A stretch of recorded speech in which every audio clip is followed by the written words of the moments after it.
তুমি আমায় বলবে যে কি ঘটলো দাদা, আপনি বলছেন মমতা আবার সুসময় ফিরে পেল, মানে revival of the good time for Mamata Banerjee, why? তার তিন চারটে কারণ আগে আমি ছোট করে বলিনি। দলের মধ্যে অভিষেক বন্দ্যোপাধ্যায়কে কোণঠাসা করে দিয়ে, আইপ্যাককে মানে গুটিয়ে দিয়ে দলের মধ্যে পূর্ণ কর্তৃত্ব, পুরনোদেরকে আবার ফিরিয়ে আনা। জাতীয় স্তরে মমতা বন্দ্যোপাধ্যায়ের গ্রহণযোগ্যতা আরজিকর ঘটনার পরে বাড়ল, এবং শুভেন্দু একা চেষ্টা করছেন। কোথায় সুকান্ত মজুমদার র্যাম্পে হাঁটছে, আবার মানে মানে মোহাম্মদ সেলিম, তাকে দেখে তো মনে হয় যে তিনি যেন বাংলাদেশের মানে সরকারের ভাবনা চিন্তা অনুসারে বক্তব্য রাখছেন। জাতীয় স্তরে মমতা বন্দ্যোপাধ্যায়ের গ্রহণযোগ্যতা রাহুল গান্ধীর পরিবর্তে, এই সবগুলো যদি অঙ্ক ক খ গ ঘ করে করি, মমতা বন্দ্যোপাধ্যায় রাজ্যপালের বিরুদ্ধে শ্লীলতাহানির অভিযোগ এনেছিলেন। যে মমতা বন্দ্যোপাধ্যায় রাজভবনে একা যাওয়াটা নিরাপদ নয় বলে মনে করছিলেন, এখন তিনি নিয়মিত রাজভবনে যাচ্ছেন। আমরা কেমন মানে ছাগলের 6 নম্বর ছানা দেখো তুমি, বা 4 নম্বর ছানা। তুমি বাংলাদেশ ইস্যু, যেটা নিয়ে এই মুহূর্তে খুব আলোচিত হচ্ছে, বাংলাদেশ ইস্যুতে তুমি যদি লক্ষ্য করো, এই প্রথম মমতার মধ্যে একটা ম্যাচিউর দেখলাম। যদিও ব্যক্তিগতভাবে আমি মনে করি যে বাংলাদেশের ইস্যুতে সমস্ত রাজনৈতিক দলের পথে নামা উচিত।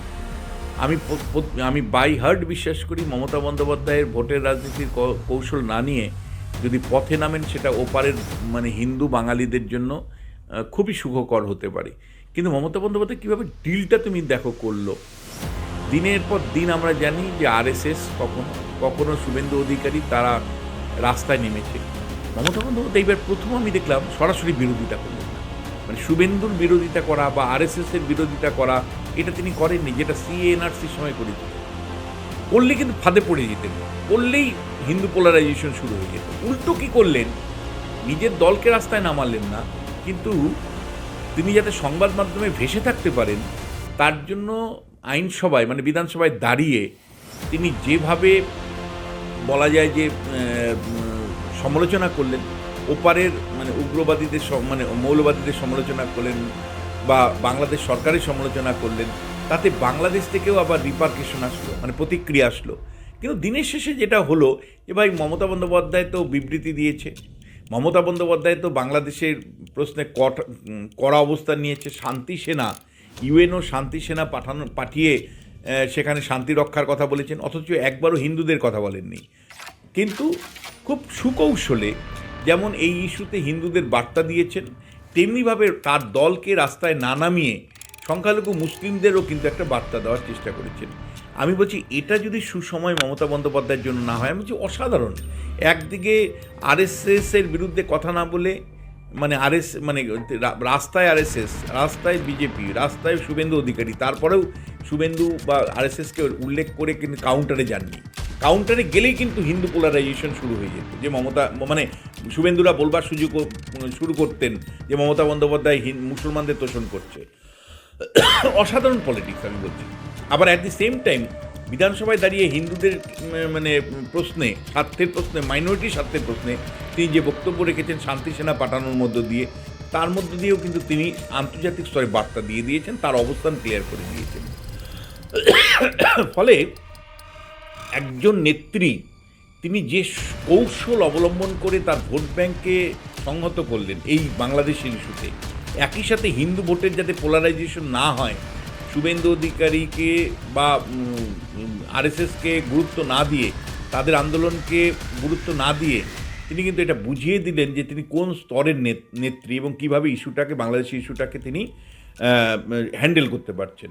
বাংলাদেশি ইস্যুতে রাজনৈতিক চাপ হলেও আমি মনে করি মমতা বন্দ্যোপাধ্যায় যথেষ্ট বাংলাদেশ ইস্যুতে বিধানসভায় সোচ্চার ছিলেন। সাধারণত মমতাকে আমরা কি দেখেছি, সিএর সময় ট্রেন বাস পোড়ানো হয়েছে, সন্দেশখালির সময় আরএসএসের বিরুদ্ধে অভিযোগ এনেছেন, মানে সেই সময় কিন্তু আমি দেখেছি যে আরএসএসের বিরুদ্ধে তিনি কথা বলতেন এবং বলে কিন্তু হিন্দু ভোটে পোলারাইজেশন হয়েছে। কিন্তু এক্ষেত্রে কিন্তু আমরা পরিষ্কার দেখতে পাচ্ছি যে মমতা বন্দ্যোপাধ্যায় একই সাথে হিন্দুত্ব সংগঠনগুলোকে আক্রমণ না করে তিনি পোলারাইজেশনের রাস্তা আটকেছেন, অন্যদিকে রাজ্যের মুখ্যমন্ত্রী হিসাবে বিধানসভায় বিবৃতি দিয়ে বাংলাদেশের ইস্যুতে নিজের অবস্থান পরিষ্কার করেছেন। অ্যাট দি সেম টাইম তার দলকে কিন্তু রাস্তায় নামাননি। তৃণমূলকে রাস্তায় না নামানোর মধ্য দিয়ে কিন্তু মুসলিম সংখ্যালঘুদেরকে বার্তা দিয়েছেন যে ভাই দিনের শেষে আমরা আছি। আজকেও যদি লক্ষ্য করো তাহলে মমতা বন্দ্যোপাধ্যায় যেভাবে ইসকনকে জগন্নাথ মন্দির মানে দীঘার জগন্নাথ মন্দির ট্রাস্টি বোর্ডের মধ্যে ঢুকিয়ে দিল, রাধারমন বাবুকে ঢুকিয়ে দিলেন মানে মহারাজকে, আমি মনে করি এটা মাস্টার স্ট্রোক। কারণ দেখো মানে ইসকনের ইস্যুতে বিজেপি মানে সাথে ইসকনের একটা ক্লোজ সম্পর্ক হচ্ছিল, কিন্তু মমতা বন্দ্যোপাধ্যায় আজকে ট্রাস্টি বোর্ডের মধ্যে ঢুকিয়ে দিয়ে বুঝিয়ে দিল যে ভাই মানে ইসকন আমার। এবং একই সাথে তোমায় আমি বলতে চাই যে কি ভারত সেবার সঙ্গের একটা অংশ যেহেতু বিজেপি ঘেঁষা, ফলে মমতা বন্দ্যোপাধ্যায় কিন্তু সামান্য কোনো সুযোগ দেননি। এবং অন্য রাজ্যের সাথে তফাৎ কোথায়? অন্য রাজ্যের সাথে তফাৎ হলো মমতা বন্দ্যোপাধ্যায় সবাই আমরা জানি যে এখানে যেভাবে ভোটের সময় উনি মাইনরিটি এলাকাতে মানে অ্যাপিচমেন্ট করেন, মাইনরিটি মানে অধীর চৌধুরী তো পরিষ্কার একদম উন্মাদ মানে সাম্প্রদায়িক লাইনে খেলার জন্য হেরে গেছেন। মানে এটা আমরা বারবার বলেছি, টেলিভিশনেও বলেছি যে অধীর চৌধুরী হারার কোনো সম্ভাবনা থাকতো না যদি একদিকে হিন্দু ভোট বিজেপির দিকে, একদিকে মুসলিম ভোট। এবং সেখানে যেভাবে প্রচার হয়েছিল, স্বয়ং মুখ্যমন্ত্রী যেভাবে প্রচার করেছিলেন সেই নিয়ে আমি তীব্র সমালোচনা করেছিলাম। ফলে আমরা জানি যে এখানে অ্যাপিচমেন্ট আছে, অ্যাপিচমেন্টের অনেক গল্প আছে এবং ভোটের সময় একদম মানে খুল্লা অ্যাপিচমেন্ট করা হয়। ভোটের সময়ে মমতা বন্দ্যোপাধ্যায়ের প্রধান ইস্যু হয়ে উঠে এনআরসি, সিএ ইত্যাদি ইত্যাদি বিষয়গুলো, কিন্তু সব আমগুলো আর আমি বলছি না। কিন্তু মানে at the same time outside মানে একটা বাইরের আবরণ উনি সবসময় হিন্দুদের পক্ষে করে রাখেন। যেমন ধরো প্রতীকী অর্থে সরকারের ট্যাক্সের টাকা, মানে আমাদের স্কুলের কিন্তু আমি তোমায় বলছি বহু স্কুলের চক ডাস্টার নেই, এটা আনন্দবাজার কাগজে বেরিয়েছে। বহু স্কুলের শিক্ষক নেই, সেটা আনন্দবাজার কাগজে বেরিয়েছে। বহু জায়গায় পঠন পাঠনের ন্যূনতম পরিস্থিতি নেই, কিন্তু আমাদের এখানে আমার তোমার ট্যাক্সের টাকাতে ওই ইয়েতে মন্দির হচ্ছে, মানে জগন্নাথ মন্দির হচ্ছে পুরীতে। মানে স্কুল ইম্পর্টেন্ট না এখানে, এখানে হলো হিন্দুত্বের ইস্যুটাও মানে উপর লেভেলে আমাকে ধরে রাখতে হবে। এই যে তোমার গিয়ে দুর্গাপূজার সময় যে টাকা দেওয়া হয়, তোমার কি মনে হয় চেতলা অগ্রগামীর টাকা লাগে? 1 লাখ টাকা লাগে? মানে তোমার কি মনে হয় যে কলকাতার বুকে যে বড় বড় পুজোগুলো বা আমাদের জেলায় যে বড় বড় পুজোগুলো একটা টাকা লাগে? কিন্তু এই টাকাগুলো দেওয়ার মধ্য দিয়ে মানে হিন্দুদেরকেও বার্তা দেওয়ার চেষ্টা করা যে ভাই আমি হিন্দুদেরও আছি, আমি মুসলিমদের আছি। ভোটের সময় সেখানে এক্সট্রিম লেভেলে খেলতে হয়, বা রেড রোডের যখন নামাজ পড়ার সময় বলতে হয় যে আমি তোমাদের রক্ষা করব, আবার হিন্দুদেরও বলতে হয় ওরকম জগন্নাথ মন্দির তৈরি করার জন্য। কিন্তু তার সাথে সাথে যেভাবে ইসকনকে টেনে ট্রাস্টি বোর্ডের মধ্যে ঢোকানো হলো, মাস্টার স্ট্রোক। দেখো দিনের শেষে একজন পলিটিক্যাল অ্যানালিস্ট হিসাবে আমি বুঝতে পারছি যে মমতা বন্দ্যোপাধ্যায়ের এই চালগুলো ধারে কাছে বিজেপি নেই, এই চালগুলোর ধারে কাছে মোহাম্মদ সেলিমরা নেই, মানে সিপিএম নেই, কংগ্রেস নেই। ফলে এই চালগুলো মানুষকে মানে মানুষের কাছে কাউন্টার কি হবে, এই ভাবনা বা পলিটিক্যাল ন্যারেটিভটা কিন্তু বিজেপি বা কংগ্রেস বা সিপিএমের কাছে নেই। ফলে আমি দিনের শেষে আমি বলবো এই বাংলাদেশের আবহে যেভাবে মমতা বন্দ্যোপাধ্যায় ইসকনকে ট্রাস্টি বোর্ডের মধ্যে, অর্থাৎ দীঘার জগন্নাথ মন্দির ট্রাস্টি বোর্ডের মধ্যে অন্তর্ভুক্ত করে ফেললো, এটা কিন্তু একটা মাস্টার স্ট্রোক ছাড়া আমি কিছু বলবো না। এটা যদি মমতার সুসময় না হয়, কোনটা সুসময়? প্রত্যেকটা চাল ওনার কিন্তু বাজিমাত হয়ে যাচ্ছে। দেখো অতি সম্প্রতি রাজ্য রাজনীতিতে মমতা বন্দ্যোপাধ্যায়ের পক্ষে কিন্তু সমস্ত ঘটনা ঘটছে। বলা যায় যে আর.জি. করের ইস্যুতে যে মমতা বন্দ্যোপাধ্যায়কে কোণঠাসা অবস্থায় দেখেছি, আন্দোলনকারীদের জন্য ঘন্টার পর ঘন্টা তিনি ওয়েট করছেন, মুখ্যমন্ত্রী হয়েও আন্দোলনকারীদের জন্য ওয়েট করছেন, কার্যত মানে আন্দোলনকারীদের কাছে মানে তিনি বাধ্য হয়েছেন, তাই চাপে আন্দোলনকারীদের চাপে বাধ্য হয়েছিলেন পুলিশ কমিশনারকে সরাতে, একাধিক আধিকারিককে সরাতে। সেই মমতা বন্দ্যোপাধ্যায় যিনি আর.জি. কর আন্দোলনের সময় মানে লাখো লোক যখন রাস্তায়, তখন মনে হচ্ছিল এই বুঝি টলে গেল তার প্রশাসন, এই বুঝি টলে গেল মমতা বন্দ্যোপাধ্যায়। কিন্তু মমতা বন্দ্যোপাধ্যায় এত দ্রুততার সাথে তার নিজের মানে হারানো জমি ফিরে পেয়েছেন, নিজেকে আরও বেশি সংগঠিত করেছেন।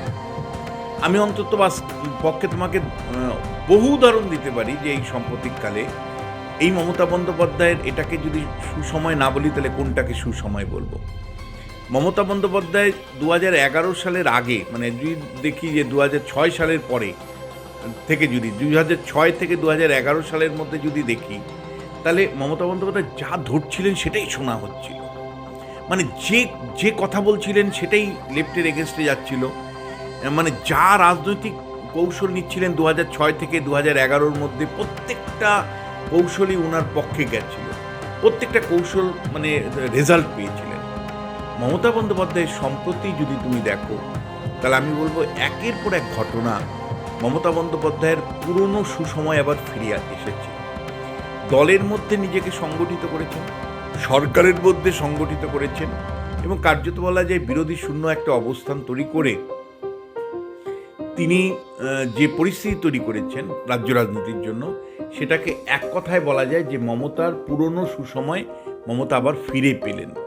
এবার তুমি আমায় বলবে যে কি ঘটলো দাদা, আপনি বলছেন মমতা আবার সুসময় ফিরে পেল, মানে revival of the good time for Mamata Banerjee why? তার 3-4টে কারণ আগে আমি ছোট করে বলে নিই। একটা হলো যে দেখো, শীতকালীন অধিবেশনে কংগ্রেস চাইছিল আদানির ইস্যুতে মমতা আসুক, কিন্তু মমতা কার্যত আদানির ইস্যুটাকে একটুকু রেসপন্স করেননি, কংগ্রেসের সাথে গলা মেলাননি, সংসদে সোচ্চার হননি। আদানির মতন ইস্যু মমতা বন্দ্যোপাধ্যায় বলা যায় যে মানে বল ছেড়ে দিলেন, এবং কংগ্রেসের সাথে গলা না মিলিয়ে তিনি এককভাবে চলার সিদ্ধান্ত নিলেন। কিন্তু তারপরেও যে সুফলটা উনি পেলেন, সম্প্রতি মহারাষ্ট্রের নির্বাচনের ফলাফল কংগ্রেস ভালো না করার ফলে একাধিক বিরোধী নেতা, মানে ইন্ডিয়া জোটের নেতা, তারা মমতা বন্দ্যোপাধ্যায়কে নেতৃত্বে লড়তে চাইছেন। মানে লালু প্রসাদ যাদব তো পরিষ্কার বলেই দিয়েছেন যে লালু প্রসাদ যাদবের সাথে কংগ্রেস বছরকে বছর কয়েক দশক ধরে জোট রয়েছে, এবং লালুর প্রত্যেক দুর্বল সময়ে বা অসময়ে কংগ্রেস যেমন সাপোর্ট করেছে, কংগ্রেসের অসময়ে লালু প্রসাদ সাপোর্ট ছিল। সেই লালু প্রসাদ যাদব পরিষ্কার মমতার নেতৃত্বে ইন্ডিয়া জোট পরিচালিত হোক সেটা চাইছেন। মোট 6খানা ইন্ডিয়া জোটের শরিক, এমনকি অখিলেশ যাদবের মতন নেতা, শিবসেনার একাধিক নেতা, তারা বলছেন মমতা বন্দ্যোপাধ্যায়ের নেতৃত্বে আমরা মোদির বিরুদ্ধে লড়াই করব। তাহলে তুমি দেখো, এটা যদি সুসময় না হয়, এর আগে তো কোনোদিন মমতা বন্দ্যোপাধ্যায়কে বলেনি, তাহলে জাতীয় স্তরে মমতা বন্দ্যোপাধ্যায়ের গ্রহণযোগ্যতা আরজিকর ঘটনার পরে বাড়ল। যেমন আরজিকর ঘটনার পরে ভোট নিশ্চয়ই তার মধ্যে কারচুপি ছিল, কিন্তু 6টা বিধানসভায় তো মমতা ক্লিন সুইপ করেছে। ফলে মমতা বন্দ্যোপাধ্যায় কোনো একটা কনস্টিটিউয়েন্সিতে তাকে বিরোধীরা বেগ দিতে পারেনি। শুধু তাই নয়, বিজেপির দখলে থাকা মাদারিহাটও হেরেছে। ফলে এটা যদি মমতা বন্দ্যোপাধ্যায় সুসময়ে না হয়, তাহলে কোনটা সুসময়? একই সাথে তোমাকে আমি বলতে চাই যে গত কয়েকটা বছর মমতা বন্দ্যোপাধ্যায় খুব বিব্রত ছিলেন অভিষেক বন্দ্যোপাধ্যায়ের প্রশ্নে। অভিষেক বন্দ্যোপাধ্যায় প্রায় কার্যত প্যারালালভাবে দল চালাচ্ছিলেন যুব তৃণমূল কংগ্রেস, এবং পুলিশ প্রশাসনের উপর তার একটা কর্তৃত্ব তৈরি হয়েছিল, প্রতিষ্ঠা হয়েছিল, এটা সবাই বলেন, এমনকি সিআইডি টিআইডির উপরেও। মমতা বন্দ্যোপাধ্যায় এক লহমায় অভিষেক বন্দ্যোপাধ্যায়ের গোষ্ঠী ও আইপ্যাককে সরিয়ে দিয়ে পুনরায় দলের মধ্যে অপ্রতিদ্বন্দ্বী অবস্থান তৈরি করলেন। যে আইপ্যাক নির্ভর তৃণমূল কংগ্রেস চলছিল, সেই আইপ্যাকের ভূমিকাকে অস্বীকার করলেন, নেতাদেরকে পরিষ্কার করে বললেন যে আইপ্যাকের সাথে সম্পর্ক রাখার দরকার নেই, মানে পক্ষান্তরে অভিষেক বন্দ্যোপাধ্যায়কে বার্তা দিলেন। দলের যে এখন পর্যন্ত যতটুকু সংগঠিত অবস্থা বা সংগঠন গড়ে তুলেছেন, সেখানে কার্যত তিনি বলা যায় যে অভিষেক বন্দ্যোপাধ্যায় এর অনুগামীদের সরিয়েই পুরনো ববি হাকিম থেকে শুরু করে কল্যাণ ব্যানার্জিদের সঙ্গে নিয়েই কিন্তু দল পরিচালনায় তিনি নজর দিচ্ছেন। ফলে অভিষেক বন্দ্যোপাধ্যায়ের গোষ্ঠী ও আইপ্যাককে সরিয়ে পুনরায় নিজের স্থান আরও শক্তিশালী করা, এটা যদি মমতার জন্য সুসময় না হয়, তাহলে কোনটা সুসময়? কংগ্রেসের বিব্রত মানে আরেকটা যে বিষয় তুমি দেখো, ইন্ডিয়া জোটের মানে বলা যায় যে এখন রাহুল গান্ধীর থেকেও মমতা বন্দ্যোপাধ্যায়ের গ্রহণযোগ্যতা তৈরি হয়েছে।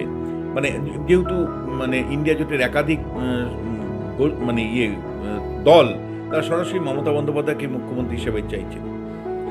আর আমার কাছে যেটা সবচেয়ে বেশি মনে হয়েছে মমতা সুসময়ের শব্দটা যখন বলছি, কেন মমতা বন্দ্যোপাধ্যায়ের রাজনীতিতে সুসময়, তার কারণ হলো তুমি দেখো যে রাজ্যপালকে নিয়ে উনি বিব্রত ছিলেন, হঠাৎ করে রাজ্যপাল আর মুখ্যমন্ত্রীর কি সম্পর্ক রে বাপ রে বাপ। রাজ্যপাল একদম মুখ্যমন্ত্রী টিক করে পাঠাচ্ছেন মানে তৃণমূলের সমস্ত উপাচার্যদের, মমতা বন্দ্যোপাধ্যায় ঠিক করছেন আর ওদিকে রাজ্যপাল ঠিক করছেন। মমতা বন্দ্যোপাধ্যায় এবং রাজ্যপালের মাঝে মধ্যেই দেখছি তারা রাজভবনে যাচ্ছেন। মমতা বন্দ্যোপাধ্যায় যে অপ্রতিদ্বন্দ্বী এবং 2026-এর আগে যে রাজনৈতিক পরিস্থিতি তিনি তৈরি করতে পেরেছেন, সেটা যে মানে রাজ্যের বিরোধী রাজনৈতিক দলের জন্য চিন্তার কারণ, সেটা কিন্তু বলাই বাহুল্য। এবং এটা যদি মমতার সুসময় আমি বলি, আমার মনে হয় একজন বিশ্লেষক হিসাবে আমি একেবারেই ভুল বলছি না।